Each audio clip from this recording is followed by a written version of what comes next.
Hello my dear friends, मैं आपके अपने YouTube channel start to prevent learning English class में हार्दिक हार्दिक स्वागत करता हूं। दोस्त, आज का क्लास उन स्टूडेंट के लिए है जो क्लास 4 में पढ़ते हैं। और क्लास 4 में पढ़ने वाले स्टूडेंट से हम बता दें कि अभी तक हम लोगों ने 12 लेसन तक क्लास 4 के इंग्लिश का हम लोग देख चुके हैं। और आज जो है हम लोग 13 लेसन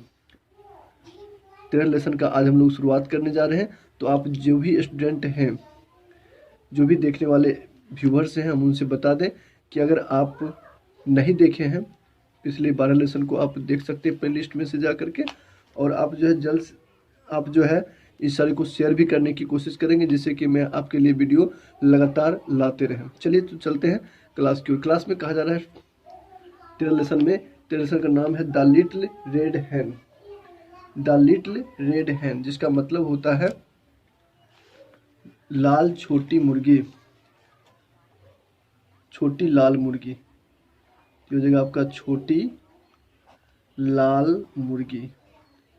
इस पर आधारित ये कहानी है, बहुत ही रोचक कहानी है। तो आप इसे ज़रूर जो है, इंटरेस्टिंग कहानी है, इसे आप अंत तक देखेंगे और इस कहानी से जो शिक्षा मिलेगी वो भी आप समझेंगे, लेकिन लास्ट में वो हम आपको बताएंगे।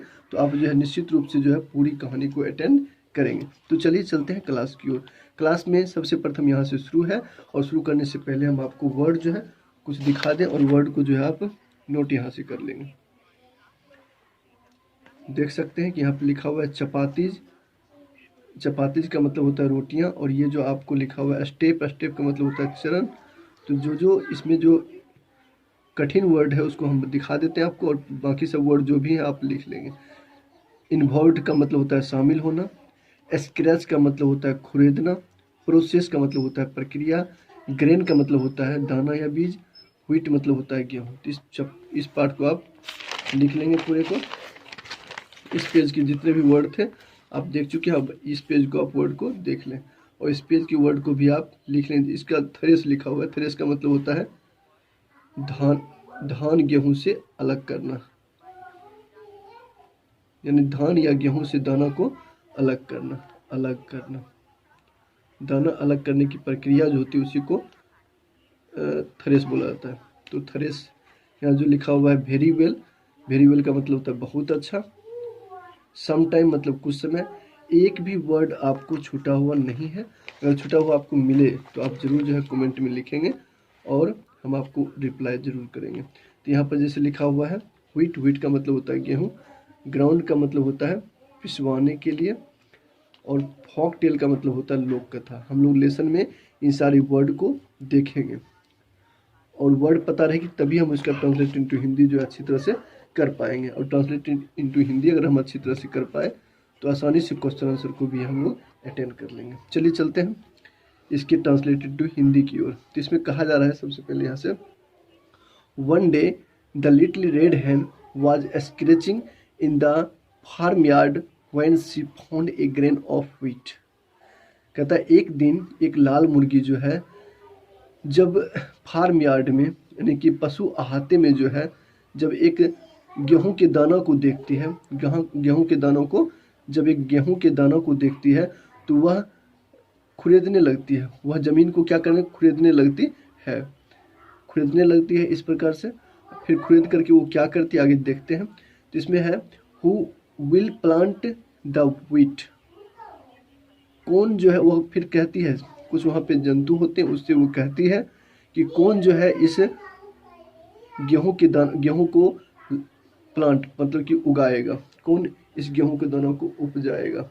सैड सी, वह कहती है। इस प्रकार से आप जो है नोट करते जाएंगे, इसकी ट्रांसलेट इनटू हिंदी को भी आप लिखते जाएंगे। आगे लिखा हुआ note I said the duck. तो बत्तख कहता है कि नोट आई मतलब मैं नहीं इसको ये काम कर सकता। Not I said the cat, और कैट भी कहती है मैं नहीं इसको उगा सकता। Not I said the dog, और डॉग भी कहता है मैं नहीं। फिर तब कहती है हैन कि वेरी वेल बहुत अच्छा तब। सैड द देन का मतलब होता है तब। वेरी वेल देन मतलब बहुत अच्छा तब।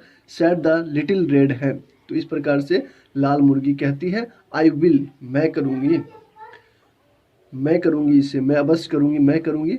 अर्थात जैसे कि आई के साथ आप विल देख रहे हैं, मतलब यहाँ पर अवश्य कहा अवश्य का बोध हो रहा है इसलिए आई विल कह रही है, आई विल मैं अवश्य करूंगी। So she planted the grain of wheat, और वह क्या करती है, गेहूं के दाने को वो रोप देती है। इस प्रकार से वह गेहूं के दाने को रोप देती है। After some time the wheat grew tall and ripe, और कुछ समय के बाद जो है वह गेहूं का दाना बढ़ता है और लंबा और बढ़ता है, उपज जाता है। Who will cut the wheat ripe, मतलब सब सारे का वर्ड हम लिख चुके हैं। आप जो है वर्ड पहले नोट करके उसको देख लें, फिर इस पर आप आएंगे तो बहुत अच्छा तरीका समझ में आएगी। Who will cut the wheat, और वह फिर कहता है कौन गेहूं को काटेगा। जब बढ़ करके लंबा हो जाता है, जब बढ़ जाता है तो फिर ये कहती है कि कौन इसे काटेगा। तो सैड सी वह कहती है इस प्रकार से, कौन इसे काटेगा। तो note I said the duck, तो डक बत्तख कहता है कि नोट आई मैं नहीं काटूंगा। सैड द कैट, बिल्ली कहती है मैं नहीं काटूंगा। फिर आगे जो है वो डॉग था, जो सैड द डॉग, डॉग भी कहता है कि मैं नहीं काटूंगा, अर्थात मैं नहीं। वेरी वेल देन, तब कहता है बहुत अच्छा, तब आई विल मैं इसे काटूंगी, मैं करूंगी, मैं काटूंगी, मैं अवश्य इसे काटूंगी। सैड द लिटिल रेड हैन, और इस प्रकार से वह छोटी लाल मुर्गी कहती है। जब इस प्रकार से सारे जंतु कहते हैं तब ये कहती है वेरी वेल देन, तब मैं बस करूंगी। सैड द लिटिल रेड हैन, इस प्रकार से लिटिल रेड हैन जो छोटी लाल मुर्गी होती है कहती है। So she cut the wheat, और वह काट लेती है। Now she said who will thresh the wheat, फिर वो अब कहती है कि अब इसे पीट पीट कर दाना को अलग कौन करेगा। फिर सारे जंतु कहते हैं note I said the duck, और बत्तख कहता है कि मैं नहीं। सैड द कैट, और बिल्ली कहती है मैं नहीं। और इसी प्रकार से डॉग भी कहता है सैड द डॉग नोट आई, मतलब मैं भी नहीं काटूँ, मैं भी नहीं से अलग करूँगा। तो वेरी वेल देन, बहुत अच्छा, तब I will said the little red hen, फिर लिटिल रेड हैन जो होती है वो फिर कहती है, छोटी लाल मुर्गी जो होती है फिर कहती है कि मैं करूँगी इसे। सो द थ्रेस्ड द व्हीट, और इसलिए वह दाना को पीट पीट करके अलग कर लेती है। तो इस प्रकार से अलग दाना हो गया। अब कहानी में देखते क्या होता है। तो when the wheat was threshed she said, और जब वह पीट पीट कर दाना अलग कर लेती है तब वह who will take the wheat to the mill to have to ground in to flour, अर्थात अब वह कहता है कि कौन इसे पिसवाएगा, पिसवा कर कौन इसे मशीन पर से लाएगा। तो note I said the duck, बत्तख कहता है मैं नहीं, और कैट भी उसी प्रकार से कहता है मैं नहीं, और डॉग कहता है मैं नहीं। तो आपने इस प्रकार से समझ गए होंगे।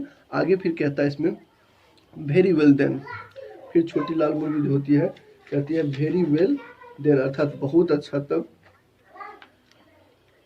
आई विल मैं इसे पिसवा करके भी लाऊंगी, और पिसवा के लाती है। Said the little red hen so she took the wheat to the mill, और वो पिसवा करके मिल पर से जो है चक्की पर से पिसवा करके लाती है। और फिर कहती है जब आटा पिस गया तो वह कहती है, और तब उसके बाद जो होता है कुछ जंतु जो होता है वो कहता है, तो वो कहती है कि कौन इसे मतलब रोटी बनाती है उसे पिसवा करके, फिर उसको कहते हैं कौन खाएगा। तो इस प्रकार से सारे जो होता है ये सारे तैयार हो जाते हैं खाने के लिए, ठीक है। सारे कहते हैं कि मैं खाऊंगा, मैं खाऊंगा। फिर ये यहाँ से है कुछ छूटा हुआ था यहाँ पर, तो मैंने उसको हिंदी बता दिया है, और आगे यही बात होने वाली थी। ऐसे सब किताब में यहाँ पर इसे ही है, तो आप यहाँ पर समझ लेंगे। तो इस प्रकार से सारे जंतु कहता है कि मैं खाऊंगा, मैं खाऊंगा। तब ये छोटी लाल मुर्गी कहती है ओह नो, अरे नहीं, तुम लोग नहीं। छोटी लाल मुर्गी ने कहा सैड द लिटिल रेड हैन, छोटी लाल मुर्गी ने कहा तुम लोग नहीं, मैं खाऊंगी, आई विल, अर्थात मैं खाऊंगी। And she called her chicks and share the bread with them, और वो क्या करती है अपने सारे बच्चे को बुलाया, उनके साथ मिल करके रोटी खाने लगी। तो इस प्रकार से ये एक एन इंग्लिश फोक टेल, अर्थात यह एक अंग्रेजी लोक कथा था जो कि हम लोगों ने सुना समझा, जिसमें ये बताया गया कि जब करने की बारी थी सारे जंतु नहीं कह रहे थे, लेकिन जब खाने की बारी थी तो सारे जंतु खाने के लिए तैयार हो गए थे। तो ऐसा नहीं करना चाहिए, हमें मिल बांट कर काम भी करना चाहिए, तभी हम खाने के लिए खाने का अधिकारी हो पाएंगे। इसलिए जो हमें मिल बांट कर की ये शिक्षा इस कहानी के द्वारा मिलता है। कि जब करने की बारी हो तो काम भी करना चाहिए और खाने की बारी तो खाना भी चाहिए। चलिए, इस प्रकार से हम लोगों ने देखा। तो इसी के साथ हम अपनी वाणी को यहाँ पर बेंड अप करेंगे, और बेंड अप करने से हम पहले बता दें आपको कि इसके बाद जो है क्वेश्चन आंसर पार्ट आने वाला है, उसमें आप जरूर इसी प्रकार से जो है आप निश्चित रूप से उस क्वेश्चन पार्ट को भी देखेंगे और समझेंगे। चलिए इसी बातों के साथ मैं अपनी वाणी को बेंड अप करता हूँ। So thank you very much, all the best, have a nice day.